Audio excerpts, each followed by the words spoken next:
প্রিয় দেশবাসী, দেশের শিশু, কিশোর কিশোরী, তরুণ তরুণী, ছাত্রছাত্রী, বয়স্ক বৃদ্ধ, পুরুষ মহিলা সবাইকে আমার সালাম জানাচ্ছি। আসসালামু আলাইকুম। বক্তব্যের শুরুতে আমি গভীর শ্রদ্ধা জানাচ্ছি জুলাই আগস্ট মাসে ফ্যাসিবাদের বিরুদ্ধে ছাত্র শ্রমিক জনতার অভ্যুত্থানে নিহত সকল শহীদের প্রতি। আমি আরও স্মরণ করছি তাদের যারা ফ্যাসিবাদী শক্তির প্রাণঘাতী অস্ত্রের সামনে হিমালয়ের মতো দাঁড়িয়ে অন্যায়ের প্রতিবাদ করে মৃত্যুকে আলিঙ্গন করেছে, আহত হয়েছে, পঙ্গুত্ব বরণ করেছে, হারিয়েছে তাদের চোখের দৃষ্টি। সেই সব বীরদের স্মরণ করছি যারা মিথ্যাচার, লুটপাট, স্বৈরতন্ত্রের বিরুদ্ধে এক দফা দাবি নিয়ে দাঁড়িয়েছিল। কৃতজ্ঞতা চিত্তে স্মরণ করছি আপনাদের ভাই বোনদের, আপনাদের সন্তানদের যারা এই বিপ্লবে অংশগ্রহণ করেছিল। প্রিয় দেশবাসী, আমি আগেও জানিয়েছি, আবারও জানাচ্ছি, গণ অভ্যুত্থানে সকল শহীদের পরিবারকে পুনর্বাসন করা হবে। সকল আহত শিক্ষার্থী, শ্রমিক জনতার চিকিৎসার সম্পূর্ণ ব্যয় সরকার বহন করবে। আহতদের দীর্ঘমেয়াদী এবং ব্যয়বহুল চিকিৎসা এবং শহীদদের পরিবারের দেখাশোনার জন্য স্বাস্থ্য মন্ত্রণালয়ের নেতৃত্বে একটি পূর্ণাঙ্গ তালিকা প্রস্তুত করা হয়েছে। এখন এই নতুন তথ্য পাওয়ার ভিত্তিতে এই তালিকা হালনাগাদ করা হতে থাকবে। গণ অভ্যুত্থানের শহীদদের স্মৃতি ধরে রাখতে সরকার তার যাত্রা লগ্নে জুলাই গণহত্যা স্মৃতি ফাউন্ডেশন নামে একটি ফাউন্ডেশন প্রতিষ্ঠার উদ্যোগ নেয়। এখন সেই ফাউন্ডেশন তৈরি হয়েছে। সকল শহীদ পরিবার এবং আহতদের সর্বোত্তম চিকিৎসা সহ তাদের পরিবারের সম্পূর্ণ দায়িত্ব এই ফাউন্ডেশন গ্রহণ করছে। এই ফাউন্ডেশনে দান করার জন্য দেশের সকল মানুষ এবং বিদেশে অবস্থানরত বাংলাদেশিদের আমরা আহ্বান জানাচ্ছি। গত মাসে কুমিল্লা, নোয়াখালী, সিলেট অঞ্চলে আকস্মিক বন্যা এসব এলাকার মানুষকে হতভম্ব করে দিয়েছে। এখানে বেশিরভাগ এলাকায় কোনো দিন বন্যা হয়নি। তারা বন্যা মোকাবেলা করে অভ্যস্ত নন। দেশপ্রেমিক সশস্ত্র বাহিনী তাৎক্ষণিকভাবে বন্যা আক্রান্ত সবাইকে রক্ষার জন্য এগিয়ে আসে। সেনা, নৌ এবং বিমান বাহিনী পরস্পরের সঙ্গে সমন্বয় করে একযোগে কাজে নেমে পড়ার ফলে মানুষের দুর্ভোগ কম হয়েছে। এর পরপরই এনজিও এবং সাধারণ মানুষ দেশের সকল অঞ্চল থেকে দলে দলে এগিয়ে এসছে। আমি বিশেষ করে দেশপ্রেমিক সেনাবাহিনীকে আবারও ধন্যবাদ জানাচ্ছি। দেশের সকল দুর্যোগকালে তারা সবসময় আন্তরিকভাবে এগিয়ে এসছে।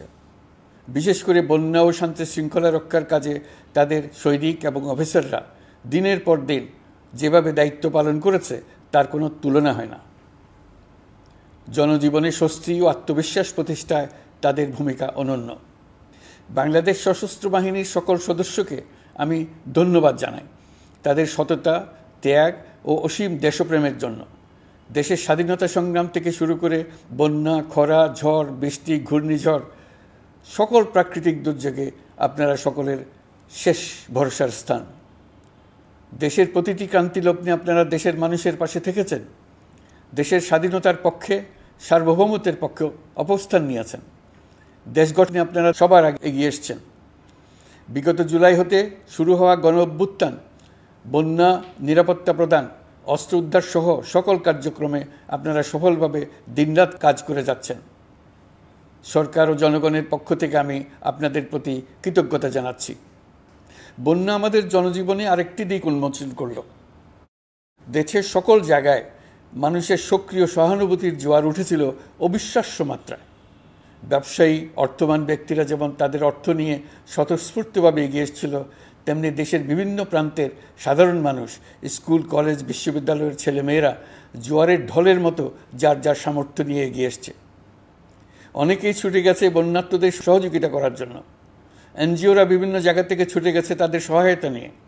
তাদের কাজে অনুপ্রাণিত হয়ে আমি এনজিও নেতাদের সঙ্গে বৈঠক করেছি কিভাবে সরকার তাদের কাজের সঙ্গে সরকারের উদ্যোগকে সমন্বিত করতে পারে, সেটার কাঠামো তৈরি করে দেওয়ার জন্য। বন্যা এখন চলে গেছে, কিন্তু পুনর্বাসনের কঠিন কাজ আমাদের সামনে রয়ে গেছে। সকলের সহযোগিতায় আমরা পুনর্বাসনের কাজটি সফলভাবে সমাধান করতে চাই। আইন শৃঙ্খলা পরিস্থিতির উন্নতির জন্য আমরা দিনরাত পরিশ্রম করে যাচ্ছি। যে সমস্ত ভাই বোনেরা তাদের গত 16 বছরের বেদনা জানিয়ে তার প্রতিকার পাওয়ার জন্য আমার অফিস এবং সচিবালয়ের অফিসসমূহের সামনে প্রতিদিন ঘেরাও কর্মসূচি দিয়ে আমাদের কাজকর্ম ব্যাহত করছিলেন, তারা আমার আহ্বানে সাড়া দিয়ে ঘেরাও কর্মসূচির থেকে বিরত হয়েছেন বটে, তবে অন্যত্র আবার তারা তাদের কর্মসূচি দিয়ে যাতায়াতে ব্যাঘাত সৃষ্টি করছেন। আমি কথা দিচ্ছি, আপনাদের ন্যায্য আবেদনের কথা আমরা ভুলে যাব না। আমরা সকল অন্যায়ের প্রতিকারের জন্য প্রতিশ্রুতিবদ্ধ। আমরা আমাদের দায়িত্বকালে যথাসম্ভব সব সমস্যার সমাধানের চেষ্টা করব। আমি আবারও অনুরোধ করছি, আপনারা যাতায়াতে ব্যাঘাত সৃষ্টি থেকে বিরত থাকুন। জাতি আপনাদের প্রতি কৃতজ্ঞ থাকবে। তৈরি পোশাক, ওষুধ শিল্প, এসব এলাকায় শ্রমিক ভাই বোনেরা তাদের অভিযোগ জানানোর জন্য ক্রমাগতভাবে এই শিল্পের কার্যক্রম পরিচালনা বন্ধ রাখতে বাধ্য করছেন। এটা আমাদের অর্থনীতিতে যে নেতিবাচক প্রভাব ফেলবে সেটা মোটেই কাম্য নয়। এমনিতেই ছাত্র শ্রমিক জনতার বিপ্লবের পর যে অর্থনীতি আমরা পেয়েছি সেটা নিয়মনীতিবিহীন দ্রুত ক্ষীয়মান একটা অর্থনীতি। প্রাতিষ্ঠানিক কাঠামো প্রায় ধ্বংসপ্রাপ্ত। বৈদেশিক মুদ্রার রিজার্ভ তলানিতে গিয়ে ঠেকেছে। আমরা এই অর্থনীতিতে প্রাণ সঞ্চারের চেষ্টা করছি, আমাদের উদ্যোগে সাড়াও পাচ্ছি। ঠিক এই সময়ে আমাদের শিল্প কারখানাগুলো বন্ধ হয়ে যাক, অকার্যকর হয়ে যাক, এটা আমাদের অর্থনীতিতে বিরাট আঘাত পড়বে। সেটা কিছুতেই আমাদের কাম্য হতে পারে না। শ্রমিক ভাই বোনদের অনেক দুঃখ আছে, কিন্তু সেই দুঃখ প্রকাশ করতে গিয়ে আপনাদের মূল জীবিকা বন্ধ হওয়ার উপক্রম হলে সেটা ঠিক হবে না। দেশের অর্থনীতি ধ্বংসপ্রাপ্ত হলে সেটা ঠিক হবে না। শ্রমিক মালিক উভয়ের পক্ষে আলোচনা করে এসব সমস্যার সমাধান আমরা অবশ্যই বের করব। আপনারা কারখানা খোলা রাখুন, অর্থনীতির চাকা সচল রাখুন, দেশের অর্থনীতিকে সোজা হয়ে দাঁড়াতে দিন। আমরা আপনাদের সমস্যার স্থায়ী সমাধান বের করার জন্য সর্বশক্তি প্রয়োগ করব। মালিক পক্ষের কাছে আমাদের আবেদন, আপনারা শ্রমিকদের সঙ্গে বোঝাপড়া করুন, কারখানা সচল রাখুন, অর্থনীতির দুর্বল স্বাস্থ্যকে সবল করে তুলুন। ওষুধ শিল্প এবং তৈরি পোশাক শিল্প দেশের গৌরব। এর মাধ্যমে আমাদের শ্রমিক ভাই বোনেরা তাদের কর্মকুশলতা বিশ্বকে মুগ্ধ করেছে। এর সাফল্য এখন থমকে আছে। আমরা এই দুই শিল্পকে তাদের সম্ভাব্য শীর্ষে নিয়ে যেতে চাই। দুর্বল করার তো প্রশ্নই ওঠে না। এই দুই শিল্পের কোথায় কোথায় বাধা আছে, সমস্যা আছে, সেগুলো চিহ্নিত করে তাকে বাধামুক্ত করতে চাই। আমরা বিদেশি ক্রেতাদের একত্রিত করে তাদের সহযোগিতা চাইব, যেন বাংলাদেশের এই শিল্প দুটি বিশ্বের অন্যান্য দেশের চাইতে বেশি আস্থাযোগ্য হয়ে গড়ে উঠতে পারে। সব কিছুই সম্ভব যদি আমরা শ্রমিক মালিক সম্পর্কটা একটা নির্ভরযোগ্য, আনন্দদায়ক করে গড়ে তুলতে পারি। আমাদের সরকারের প্রথম মাস কাটল। দ্বিতীয় মাস থেকে আমরা নতুন বাংলাদেশ গড়ার ভিত্তি হিসেবে নতুন শ্রমিক মালিক সম্পর্কের সূচনা করতে চাই। এটা দেশের সবার কাম্য। দেশের নতুন প্রজন্ম নির্ভয়ে যেন তাদের ভবিষ্যৎ নিয়ে এগিয়ে যেতে পারে, আমরা সেই লক্ষ্যে কাজ করছি। আমাদের দায়িত্ব অনেক। ন্যায়ভিত্তিক একটা সমাজ গড়ে তোলার জন্য একসাথে অনেকগুলো কাজ আমাদের হাত দিতে হবে। 1 জুলাই থেকে 5 আগস্ট পর্যন্ত ছাত্র জনতার গণ আন্দোলনকে দমন করতে যেসব ফৌজদারি মামলা দায়ের করা হয়েছিল, এর মধ্যে হত্যা মামলা ছাড়া বাকি প্রায় সকল মামলা প্রত্যাহার করা হয়েছে। এইসব মামলায় গ্রেফতারকৃত সকলে মুক্তি পেয়েছে। দায়িত্ব গ্রহণের শুরুতেই অন্তর্বর্তীকালীন সরকার বিচার বিভাগের বড় সংস্কারের কাজে হাত দিয়েছে। যোগ্যতম ব্যক্তিকে প্রধান বিচারপতি নিয়োগ দেওয়াতে মানুষের মনে নতুন আশার সঞ্চার হয়েছে। আপিল বিভাগের বিচারপতি নিয়োগ, অ্যাটর্নি জেনারেল নিয়োগ এবং অন্যান্য নিয়োগগুলি অতি গুরুত্বপূর্ণ নিয়োগ, যেগুলো সবকটাই সম্পন্ন হয়েছে। সন্ত্রাস দমন আইন ও ডিজিটাল সাইবার নিরাপত্তা আইনে দায়েরকৃত মিথ্যা হয়রানিমূলক মামলাগুলো প্রত্যাহার করা হচ্ছে। সাইবার নিরাপত্তা আইন সহ বাংলাদেশে বিদ্যমান সকল কালো আইনের তালিকা করা হয়েছে। অতি সত্বর এই সকল কালো আইন বাতিল ও প্রযোজ্য ক্ষেত্রে সংশোধন করা হবে। সাংবাদিক সাগর রনি হত্যাকাণ্ড সহ বহুল আলোচিত 5টি হত্যাকাণ্ডের তদন্ত ও বিচার অগ্রাধিকার ভিত্তিতে ও দ্রুততম সময়ে নিষ্পত্তির জন্য সহায়তা প্রদান করা হচ্ছে। সম্প্রতি আমরা বলপূর্বক গুম থেকে সকল ব্যক্তির সুরক্ষার জন্য আন্তর্জাতিক কনভেনশনের সনদে স্বাক্ষর করেছি। ফলে স্বৈরাচার দ্বারা প্রতিষ্ঠিত গুম সংস্কৃতির সমাপ্তি ঘটানোর জন্য আন্তর্জাতিকভাবে আমরা প্রতিজ্ঞাবদ্ধ হলাম। এছাড়া আমরা ফ্যাসিবাদ শাসনের 15 বছরে গুমের প্রতিটি ঘটনা তদন্ত করার জন্য পৃথক একটা কমিশন গঠন করছি। যেসব পরিবার তাদের নিখোঁজ পিতা, স্বামী, পুত্র এবং ভাইদের পাওয়ার জন্য বছরের পর বছর যন্ত্রণার সাথে অপেক্ষা করছেন, আমরা আপনাদের বেদনায় সমব্যথী। আয়নাঘরগুলো বন্ধ করে দেওয়া হয়েছে এবং সেই সাথে বের হয়ে আসছে ফ্যাসিস্ট হাসিনা সরকারের গুমের শিকার ভাই বোনদের কষ্ট ও যন্ত্রণা গাথা। আমাদের তরুণ প্রজন্মের ভবিষ্যৎ যেন উজ্জ্বল হয়, সেটা নিশ্চিত করতে শিক্ষা ব্যবস্থার দিকে আমাদের পূর্ণ নজর রয়েছে। ইতিমধ্যে প্রথম শ্রেণী থেকে দ্বাদশ শ্রেণী পর্যন্ত বর্তমানের ত্রুটিপূর্ণ শিক্ষাক্রম পরিবর্তন করা হয়েছে। বই সংশোধন ও পরিমার্জনের কাজ শেষ পর্যায়ে আছে। এই সংস্কারের কাজ অব্যাহত থাকবে। বিশ্ববিদ্যালয়সমূহের উচ্চ প্রশাসনিক পদগুলো পূরণ করে শিক্ষা কার্যক্রম স্বাভাবিক করার কাজ দ্রুত গতিতে এগিয়ে চলেছে। বেসরকারি শিক্ষা প্রতিষ্ঠানগুলোর পরিচালনা বোর্ডে দখলদারিত্বের রাজনীতি বন্ধ করার ব্যবস্থাও নেওয়া হয়েছে। আপনারা নিশ্চয় লক্ষ্য করেছেন, আমাদের প্রথম মাসে দেশের প্রায় সকল বিশ্ববিদ্যালয়ের উপাচার্য এবং উপাচার্য মহোদয়গণ পদত্যাগ করেছেন। উচ্চশিক্ষার ক্ষেত্রে এটা বিরাট শূন্যতার সৃষ্টি করেছে। প্রথম মাসে আমরা ক্রমাগতভাবে প্রতিটি বিশ্ববিদ্যালয়ে সবার কাছে গ্রহণযোগ্য এমন উপাচার্য এবং উপাচার্য নিয়োগ দেওয়ার কাজ শুরু করেছে।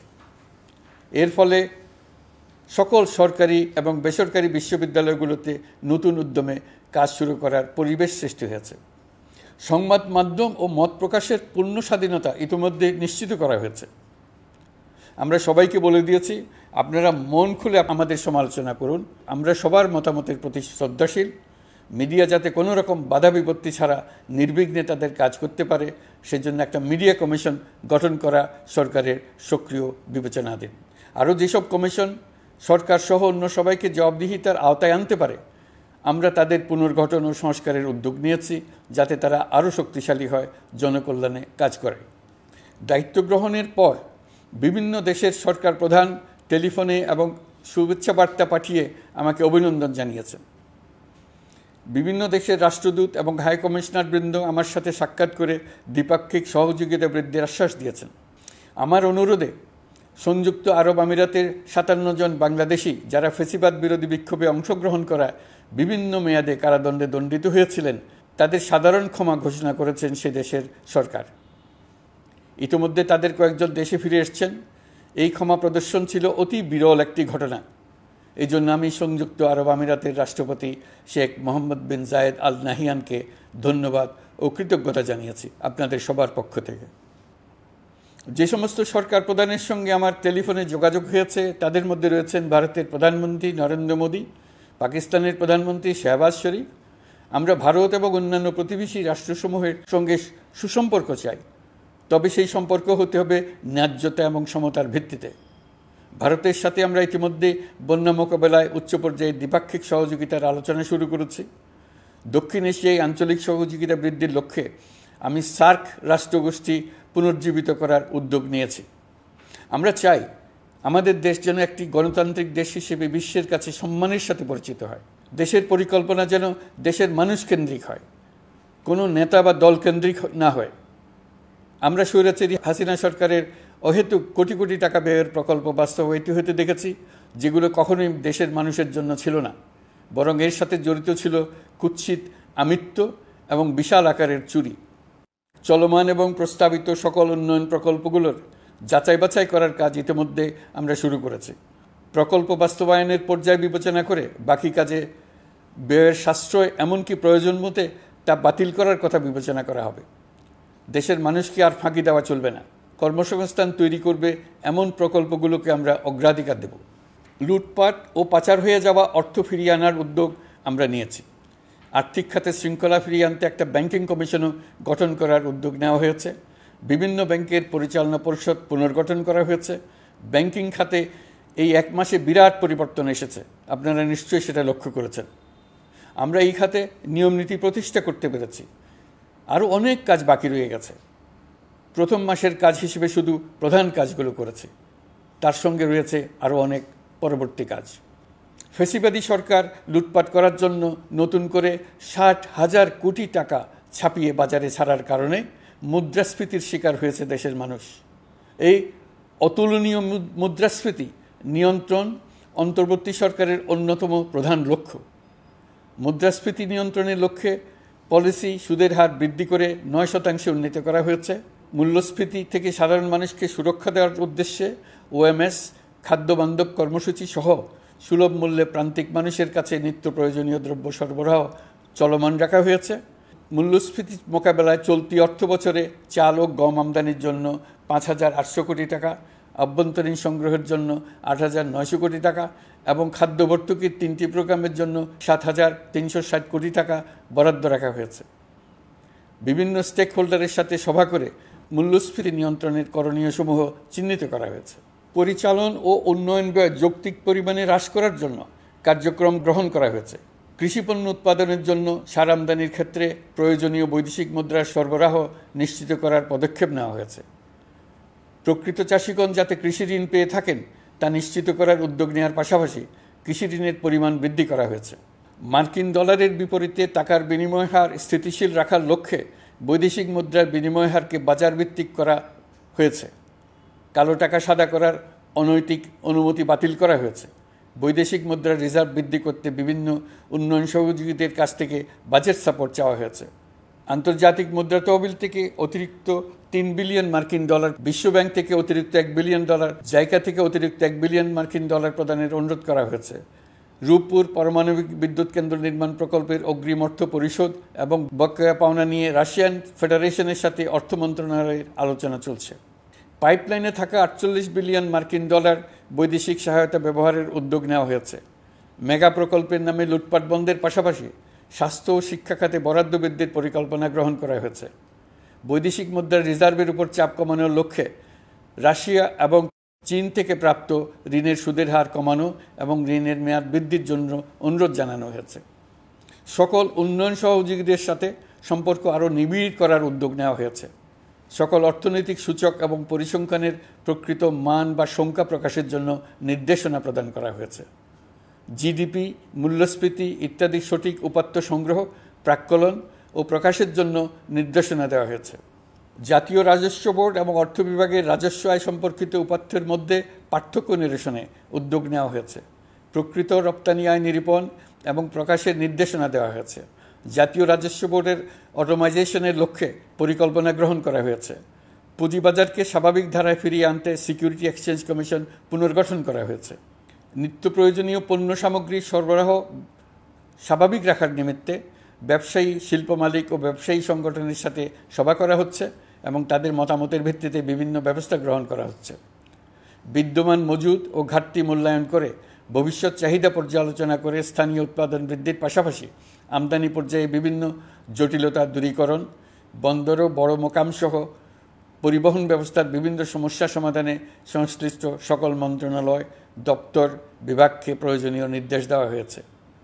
এই জন্য তেল, চিনি, ডিম ও মাংস উৎপাদনকারী বৃহৎ প্রতিষ্ঠানসমূহের সাথে সভা ও মতবিনিময় করা হচ্ছে। নিত্য প্রয়োজনীয় কিছু দ্রব্যাদি যেমন পেঁয়াজ, আলু এসবের দাম আরও কমানোর জন্য বিদ্যমান শুল্ক হার হ্রাসের বিষয়ে এনবিআরকে প্রয়োজনীয় নির্দেশনা দেওয়া হয়েছে। ইতোমধ্যে এনবিআর পেঁয়াজ, আলু ও কতিপয় কীটনাশকের ক্ষেত্রে আমদানি শুল্ক হ্রাস এবং ক্ষেত্র বিশেষে রেগুলেটরি শুল্ক প্রত্যাহার করে এসআরও জারি করেছে। নিম্ন আয়ের 1 কোটি পরিবারকে টিসিবির মাধ্যমে হ্রাসকৃত মূল্যে কিছু পণ্য যেমন পরিবার প্রতি চাল মাসে 5 কেজি, সয়াবিন তেল মাসে 2 কেজি, মসুর ডাল মাসে 2 কেজি দেওয়া হচ্ছে। এটি সামনের দিনগুলোতে অব্যাহত রাখা হবে। সরকার দায়িত্ব গ্রহণের পর জনপ্রত্যাশা অনুযায়ী বিদ্যুৎ, জ্বালানি ও খনিজ সম্পদ মন্ত্রণালয় হতে বিদ্যুৎ ও জ্বালানির দ্রুত সরবরাহ বৃদ্ধি আইনের অধীনে চলমান সকল প্রকার নেগোসিয়েশন, প্রকল্প বাছাই এবং ক্রয় প্রক্রিয়াকরণ কার্যক্রম আপাতত স্থগিত করা হয়েছে। গত 1.5 দশকে এই আইন ব্যবহার করে লক্ষ কোটি টাকা লুটপাট হয়েছে। বিদ্যুৎ, জ্বালানি ও খনিজ সম্পদ মন্ত্রণালয়ের আওতাধীন কোম্পানিসমূহে অধিকতর স্বচ্ছতা ও জবাবদিহিতা আনার লক্ষ্যে কোম্পানিসমূহের পরিচালনা পর্ষদ পুনর্গঠন করা হয়েছে। প্রকৌশল, ভূতত্ত্ব এবং খনিজ হিসাব বিষয়ে অধ্যয়ন করেছে এমন ছাত্র প্রতিনিধি অন্তর্ভুক্ত করার জন্য উদ্যোগ গ্রহণ করা হয়েছে। এই খাতে অধিকতর সক্ষমতা, গতিশীলতা এবং জবাবদিহিতা নিশ্চিত করার লক্ষ্যে বিশেষজ্ঞগণের সমন্বয়ে একটি কমিটি গঠন করা হয়েছে। জ্বালানি তেলের মূল্য জনপ্রত্যাশা অনুযায়ী সহনশীল রাখতে অকটেন ও পেট্রোলের দাম 6 টাকা, ডিজেল ও কেরোসিনের দাম 1 টাকা 25 পয়সা কমানো হয়েছে। 37 দিন বন্ধ থাকার পর গত 25 আগস্ট হতে মিরপুর 10 ও কাজীপাড়া স্টেশন ছাড়া বাকি সব স্টেশনে মেট্রো রেল পুনরায় চালু করা হয়েছে। ভুয়া মুক্তিযোদ্ধাদের চিহ্নিত করার লক্ষ্যে বিশেষ করে মুক্তিযুদ্ধের সময় যাদের বয়স 12.5 বছরের কম ছিল তাদের মুক্তিযুদ্ধ তালিকা হতে বাতিলের জন্য সুপ্রিম কোর্টে লিভ টু আপিলের পদক্ষেপ গ্রহণ করা হয়েছে। মুক্তিযোদ্ধা কল্যাণ ট্রাস্টের আওতাধীন বেদখলকৃত স্থাবর সম্পত্তি উদ্ধারে প্রয়োজনীয় ব্যবস্থা গ্রহণ করা হয়েছে। গৃহায়ন ও গণপূর্ত মন্ত্রণালয় কর্তৃক গৃহীত বরিশাল, রংপুর, ময়মনসিংহ উন্নয়ন কর্তৃপক্ষ আইন এর খসড়া তৈরির কার্যক্রম নেওয়া হয়েছে। পূর্বাচল নতুন শহর প্রকল্প, ঢাকার আশেপাশে স্যাটেলাইট সিটি নির্মাণের রোডম্যাপ চূড়ান্তকরণের উদ্যোগ নেওয়া হয়েছে। বিধি বহির্ভূত প্রদত্ত প্লট ও ফ্ল্যাটের বরাদ্দ বাতিলের উদ্যোগ নেওয়া হয়েছে। প্রিয় দেশবাসী, আপনাদের আমাদের সন্তানদের জন্য একটি গণতান্ত্রিক বাংলাদেশের রূপরেখা তৈরি করতে আমরা দৃঢ় প্রতিজ্ঞ। আর যেন আমাদের কোনো স্বৈরাচারের হাতে পড়তে না হয়। আমরা যাতে বলতে পারি আমরা একটি গণতান্ত্রিক দেশে বসবাস করি, আমরা যাতে সকলেই দাবি করতে পারি যে এই দেশটি আমাদের, আমরা সেই লক্ষ্যেই কাজ করছি। কেউ আইন নিজের হাতে তুলে নেবেন না। আইন নিজের হাতে তুলে নিয়ে কেউ সমাজে বিশৃঙ্খল পরিবেশ সৃষ্টি করলে আমরা তাকে অবশ্যই শাস্তির আওতায় নিয়ে আসব। আমরা একটি সাম্প্রদায়িক সম্প্রীতির দেশ। ধর্মীয় সম্প্রীতি বিনষ্ট হয় এমন কোনো কাজ কেউ কোনোভাবেই করবেন না।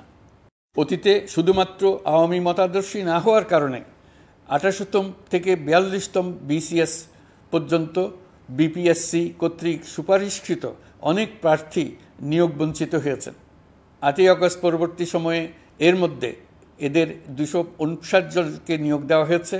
মাঠ প্রশাসনকে জনবান্ধব এবং দুর্নীতিমুক্ত জবাবদিহিমূলকভাবে গড়ে তোলার জন্য সব ধরনের উদ্যোগ নেওয়া হয়েছে। সরকারি কর্মচারীদের বাধ্যতামূলকভাবে সম্পদ বিবরণী দাখিলের নির্দেশ দেওয়া হয়েছে এবং এটা প্রতি বছর তাদেরকে করতে হবে। ধ্বংস হয়ে পড়া একটা জনপ্রশাসনকে নিয়ে যাত্রা শুরু করেছি। মন্ত্রণালয়গুলোর উচ্চতম পদে যারা নিয়োজিত ছিলেন তারা অনেকে দায়িত্ব ছেড়ে চলে গেছেন, কিংবা পদে থাকলেও সহকর্মীদের চাপের মুখে কাজ করতে পারছিলেন না, বাধ্য হয়ে পদত্যাগ করেছেন। আর যারা 16 বছরের স্বৈরাচারী শাসনের আমলে পদত্যাগে বাধ্য হয়েছিলেন কিংবা দায়িত্ববিহীন অবস্থায় একই পদে থেকে বাধ্য হয়েছেন, তাদের সবার কথা বিবেচনা নিয়ে জনপ্রশাসনকে নতুন করে দাঁড় করানোই ছিল আমাদের প্রথম মাসে কঠিনতম সময়। আবার সকল সমস্যার সমাধান করে একটি নতুন জনপ্রশাসন কাঠামো দাঁড় করাতে পেরেছি, এটাই আমাদের প্রথম মাসের সবচাইতে বড় অর্জন। আমার বিশ্বাস এই জনপ্রশাসন জনগণের ইচ্ছা পূরণে সর্বোচ্চ অবদান রাখতে পারবে। অতি স্বল্প জনবল নিয়ে দাপ্তরিক কার্যক্রম শুরু করা হলেও প্রথম দিকে বিভিন্ন মন্ত্রণালয় ও বিভাগ থেকে পাঠানো বিবিধ প্রস্তাব দ্রুত গতিতে এবং আইনগত সমস্ত বাধ্যবাধকতা মেনে সিদ্ধান্ত নেওয়া হয়েছে। গত 1 মাসে বিভিন্ন মন্ত্রণালয় ও বিভাগ 198টি অতি গুরুত্বপূর্ণ বিষয়ে সিদ্ধান্ত নিয়েছে। জনপ্রশাসনের 135 জন অতিরিক্ত সচিব, 227 জন যুগ্ম সচিব এবং 120 জন উপসচিবকে পদোন্নতি প্রদান করা হয়েছে।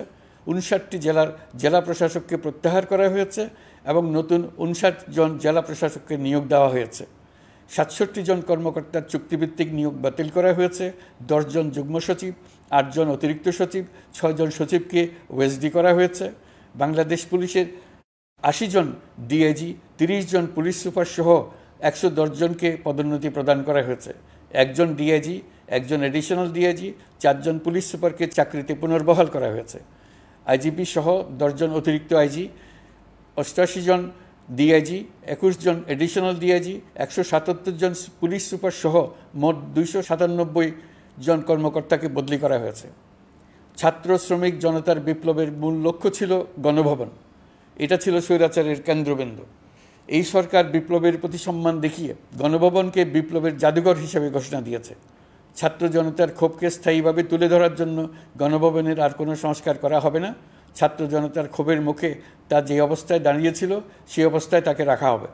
যেসব মূল্যবান সামগ্রী জনতা নিয়ে গিয়েছিল সেগুলো অনেক ফেরত দিয়ে গেছেন। যারা নিয়ে গিয়েছেন তারা নিজেরাই ফেরত দিয়ে গেছেন। তাদের আমরা দেশবাসীর পক্ষ থেকে ধন্যবাদ জানাচ্ছি। আরও কিছু জিনিস পাওয়া যায়নি, যারা নিয়ে গেছেন তাদের কাছে আমাদের অনুরোধ থাকবে তারা যেন এইসব সামগ্রী ফেরত দিয়ে যান। আমরা উল্লেখ করব এইসব বিক্ষুব্ধ জনতা নিয়ে গিয়েছিল, কিন্তু বিজয়ের পর তারা আবার জাদুঘরে প্রতি সম্মান দেখিয়ে এগুলো ফেরত দিয়ে গিয়েছেন। আমরা নতুন বাংলাদেশকে একটা পরিবেশ বান্ধব এবং জীববৈচিত্র্যময় দেশ হিসেবে গড়ে তোলার উদ্যোগ নিয়েছি। এটি তরুণদের আকাঙ্ক্ষা, আমাদের সবারই আকাঙ্ক্ষা। সেই লক্ষ্যে আমি প্রথমেই একটি ক্ষুদ্র পদক্ষেপ নিয়েছি। আমার বাসভবন এবং সমগ্র সচিবালয়ে প্লাস্টিকের পানির বোতল ব্যবহার নিষিদ্ধ করেছে। ইতিমধ্যে সুপার শপগুলোতে পলিথিনের শপিং ব্যাগ ব্যবহার বন্ধ করার উদ্যোগ নেওয়া হয়েছে। গত কয়েক দশকে যে পরিমাণ নদী দূষণ হয়েছে, আমরা তা বন্ধ করার উদ্যোগ নিয়েছি। আমরা সংস্কার চাই। আমাদের একান্ত অনুরোধ, আমাদের উপর যে সংস্কারের গুরু দায়িত্ব দিয়েছেন, সেই দায়িত্ব দিয়ে আপনারা দর্শকের গ্যালারিতে চলে যাবেন না। আপনারা আমাদের সঙ্গে থাকুন, আমরা একসঙ্গে সংস্কার করব। এটা আমাদের সবার দায়িত্ব। আপনারা নিজ নিজ জগতে সংস্কার আনুন। একটা জাতির সংস্কার শুধু সরকারের সংস্কার হলে হয় না। আপনি ব্যবসায়ী হলে আপনার ব্যবসায়ী সংস্কার আনুন। ব্যবসায়ী গোষ্ঠীরা তাদের নিজ নিজ সমিতির মাধ্যমে সংস্কার আনুন। সমিতিতে সংস্কার আনুন। নতুন করে সমিতি গঠনতন্ত্র সংশোধন করুন। আপনি শ্রমিক হলে আপনার ক্ষেত্রে আপনি সংস্কার করুন। আপনি রাজনৈতিক নেতাকর্মী হলে আপনার ক্ষেত্রে সংস্কার করুন। আপনি প্রতিষ্ঠান প্রধান হলে আপনার প্রতিষ্ঠানে সংস্কার আনুন। আমি এটাকে সুযোগ হিসেবে গ্রহণ করার জন্য সবাইকে আহ্বান জানাচ্ছি। এই সংস্কারের মাধ্যমে আমরা জাতি হিসেবে নতুনভাবে যাত্রা শুরু করতে চাই। আমাদের এই যাত্রা আমাদেরকে পৃথিবীর একটা সম্মানিত জাতি হিসেবে প্রতিষ্ঠিত করুক, এটাই আমাদের সবার কাম্য, এটাই আমাদের সবার লক্ষ্য। গত এক মাসে আমি বেশ কিছু রাজনৈতিক দলের সঙ্গে পৃথকভাবে বসছি, তাদের সঙ্গে মতামত বিনিময় করেছি। তারা আমাদের উৎসাহিত করেছেন, ছাত্র শ্রমিক জনতার বিপ্লবের লক্ষ্যের প্রতি সমর্থন জানিয়েছেন, সংস্কারের কাজে পূর্ণ সহযোগিতার দেওয়ার আশ্বাস দিয়েছেন। আমি দেশের বিশিষ্ট সম্পাদক বৃন্দের সঙ্গে মত বিনিময় করেছি, তারাও সংস্কারের কাজে পূর্ণ সহযোগিতা দেওয়ার আশ্বাস দিয়েছেন। তারা বিভিন্ন বিষয়ে মূল্যবান পরামর্শ দিয়েছেন। সবার পরামর্শ নিয়ে এখন আমাদের অগ্রসর হওয়ার পালা। আমি বিশিষ্ট ব্যবসায়ীদের সঙ্গে বৈঠক করেছি, তাদের কাছে আমাদের সরকারের লক্ষ্যগুলো ব্যাখ্যা করেছি, তারাও আমাদের লক্ষ্যের সঙ্গে একমত প্রকাশ করেছেন। আপনারা জানেন, ছাত্র শ্রমিক জনতার ঐতিহাসিক জুলাই গণ অভ্যুত্থানের মুখে এবং হাজারো মানুষের আত্মদানের বিনিময়ে বাংলাদেশে ফ্যাসিস্ট সরকারের পতন হয়েছে। এই গণ অভ্যুত্থানের বার্তা ও আকাঙ্ক্ষা বাস্তবায়নের জন্য একটি অভূতপূর্ব সময় ও সুযোগ আমরা এর মধ্য দিয়ে অর্জন করেছি। এর বাস্তবায়ন তথা বাংলাদেশের ফ্যাসিজম বা স্বৈরতান্ত্রিক শাসন পুনরাবৃত্তির আশঙ্কা রোধ এবং জনমালিকানা ভিত্তিক কল্যাণমুখী জনস্বার্থে নিবেদিত একটি রাষ্ট্র ব্যবস্থা প্রবর্তনের লক্ষ্যে কিছু জাতীয় ভিত্তিক সংস্কার সম্পন্ন করা জরুরি হয়ে পড়েছে। উক্ত সংস্কার ভাবনার অন্যতম কেন্দ্রবিন্দু হচ্ছে সুষ্ঠু নির্বাচন ব্যবস্থা, সুশাসন প্রতিষ্ঠা করা। আমরা যেহেতু জনগণের ভোটাধিকার ও জনগণের মালিকানায় বিশ্বাস করি, সেহেতু নির্বাচন ব্যবস্থার উন্নয়নে আমাদের সংস্কার ভাবনায় গুরুত্ব পেয়েছে অধিক। আমরা মনে করি নির্বাচনের নামে সংখ্যাগরিষ্ঠতার একাধিপত্য ও দুঃশাসন মানুষের উপর চাপিয়ে দেওয়া বা এর মাধ্যমে এক ব্যক্তি বা এক পরিবার বা কোনো গোষ্ঠীর কাছে সকল ক্ষমতা কক্ষীগত করে রাখার কোনো ক্রমেই গ্রহণযোগ্য নয়। এসব আশঙ্কা রোধ করার জন্য নির্বাচনের সাথে সম্পর্কিত নির্বাচন কমিশন সহ অন্যান্য প্রতিষ্ঠানগুলোর সংস্কারের কথা আমরা ভাবছি। নির্বাচন ব্যবস্থার সাথে সম্পর্কিত প্রতিষ্ঠান হিসেবে পুলিশ প্রশাসন, জনপ্রশাসন, বিচার প্রশাসন, দুর্নীতি দমন কমিশন এই 4টি প্রতিষ্ঠানের সংস্কার করা সুষ্ঠু ও অবাধ নির্বাচনের জন্য অপরিহার্য। এসব প্রতিষ্ঠানের সংস্কার জনমালিকানা ভিত্তিক, জবাবদিহিমূলক এবং কল্যাণমূলক রাষ্ট্র ব্যবস্থা প্রতিষ্ঠায় অবদান রাখবে বলে আমি বিশ্বাস করি।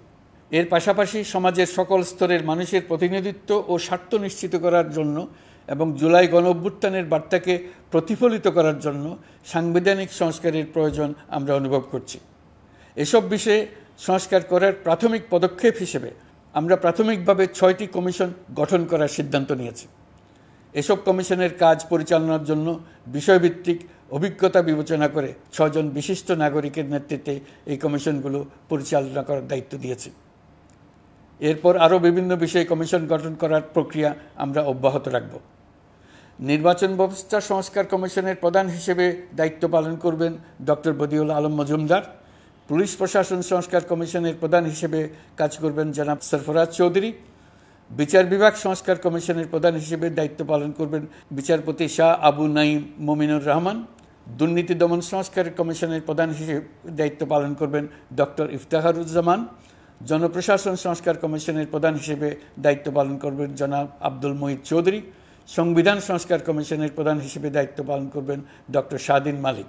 এসব কমিশনের অন্য সদস্যদের নাম কমিশন প্রধানদের সাথে আলোচনা করে ঠিক করা হবে।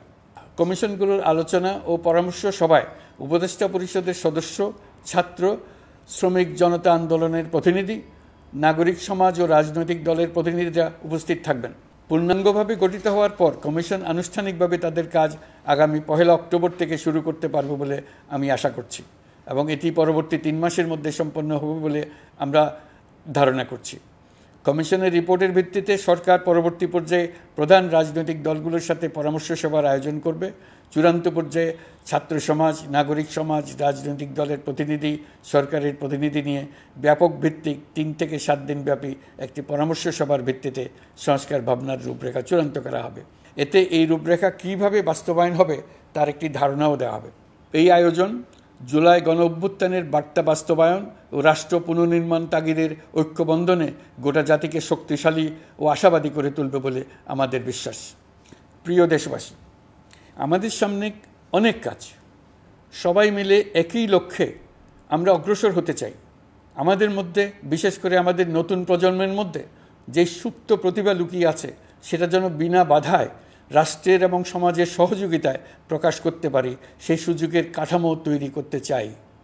সকলে মিলে আমাদের পরিবারের প্রতিটি সদস্যকে, সে ঝাড়ুদার হোক, ছাত্র হোক, শিক্ষক হোক, যে কোনো ধর্মের হোক, সবার সমান অধিকার নিশ্চিত করতে চাই। এই হলো আমাদের সংস্কারের মূল লক্ষ্য। আসুন ছাত্র শ্রমিক জনতার এই বিপ্লবের লক্ষ্যকে আমরা দ্রুত বাস্তবায়ন করি। আমাদের প্রথম মাসে আমরা যেই গতিতে, যে উদ্যম নিয়ে কাজ এগিয়ে নিয়ে যাওয়ার কথা চিন্তা করেছিলাম সেটা হয়তো করতে পারিনি বাস্তব অবস্থার পরিপ্রেক্ষিতে। দেশের আইনশৃঙ্খলা পরিস্থিতি স্বাভাবিক রাখা গেলে আশা করি আমরা আমাদের গতি অনেক বাড়াতে পারব। এই জন্য দেশের সকল মানুষের কাছে, শিক্ষক, ছাত্রছাত্রী, কৃষক, শ্রমিক, পেশাজীবী, বড় ব্যবসায়ী, ক্ষুদ্র ব্যবসায়ী, দিনমজুর, গৃহিণী, সকলের সহযোগিতা চেয়েছি। আমাদের কাজ বড় কঠিন, কিন্তু জাতি হিসেবে এবার ব্যর্থ হওয়ার কোনো অবকাশ আমাদের নেই। আমাদেরকে সফল হতেই হবে। এই সাফল্য আপনাদের কারণেই আসবে, আপনার সহযোগিতার কারণেই আসবে। আমাদের কাজ হবে আপনার আমার স্বপ্নকে বাস্তবে রূপায়িত করা। এখন আমরা আমাদের 2য় মাস শুরু করছি। আমাদের 2য় মাসে যেন আপনাদের মনে দৃঢ় আস্থা সৃষ্টি করতে পারি, সেই চেষ্টা করে যাব। ধৈর্য ধরুন, এই কথাটি আমি মোটেই আপনাদের বলবো না। আমরা সবাই অধৈর্য হয়ে পড়েছি। এত সব কাজ কখন যে শেষ হবে এটা চিন্তা করে আমরা অধৈর্য হব, কেন হব না?